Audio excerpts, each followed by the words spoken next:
Hi, my name is Dana Schaefer from Rubber and Plastics News, and I'm here at the International Silicone Conference in Akron, Ohio, with Ken Furst from the Freedonia Group. Thank you for talking with us today, Ken. Thank you, no problem. Ken gave a presentation today on the U.S. silicone market, and we're going to follow up with a few questions for him. First of all, you said that in your presentation that each of the sectors of silicone is expecting growth through 2016 and beyond. Which markets do you see having the highest amount of growth during that time period? Well, we're expecting the fastest growth through 2016 for the construction market. And the construction market was really the one that was hurt the worst by the recession. And what we've seen is that a lot of markets have already recovered from the recession, but construction's one that hasn't. But starting from 2011 to 2016, we're finally going to see that rebound in the construction market and drive demand for silicones there. The other market that we're expecting fast growth in is the medical market. And that's one that's been growing quickly basically the last decade and longer. And what's driving growth there is both, increases in production of medical products and also product substitution, where silicones are displacing PVC and conventional rubber and some other materials in medical products. Great. Now, which markets do you see having the slowest amount of growth over that time?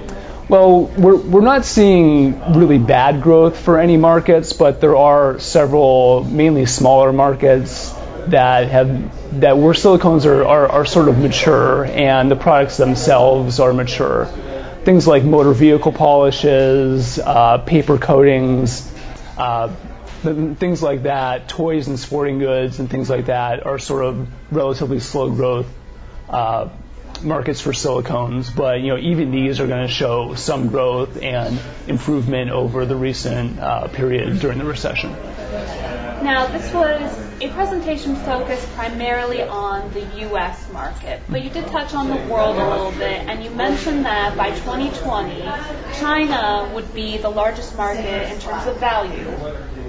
What will be driving that growth? Is it similar to what's driving it through the U.S., and why is that one increasing at a larger pace? Well, it is similar. I mean, the same sort of factors, growth in the end-use markets for silicones. I mean, obviously the Chinese economy is expanding by leaps and bounds.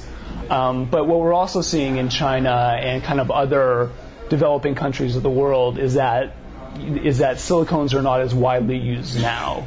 So there's a lot more opportunity for the sort of product substitution in those sorts of markets where the intensity of use in developing countries is much less than in the U.S. So that on top of kind of general good economic growth is what's driving it there. Great. Now, you mentioned that the recession obviously has hurt the market for silicone as it has all markets.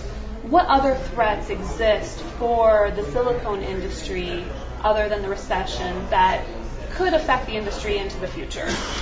Well, there are regulatory issues in the silicone market that some silicone products are kind of increasingly coming under scrutiny for environmental and health factors, and that's a possible threat. Although we're not seeing that there's going to be any sort of major restrictions on silicones in the near future.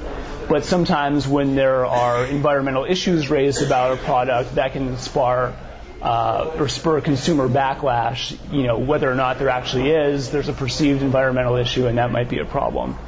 But again, we don't think that this is going to really affect the silicone market all that much. One last question. How much do you see the commoditization of many of these silicone products? How do you see that affecting competition within the market and overall growth within the market? We're seeing this as a major trend that it's been increasing over the last decade, and it's going to keep increasing going forward, is that silicones are really moving from a specialty material to a commodity material. Some of the things you've seen, like like Dow Corning, aggressively expanding their diameter online marketplace for commodity silicones is kind of emblematic of what's going on in the market. And it really seems like, that there's going to be two tiers. There's going to be that low-end commodity market where companies are going to have to compete on price, and there's going to be a specialty market where companies are going to have to kind of differentiate themselves from each other to try to grab that sort of higher value sector of the market.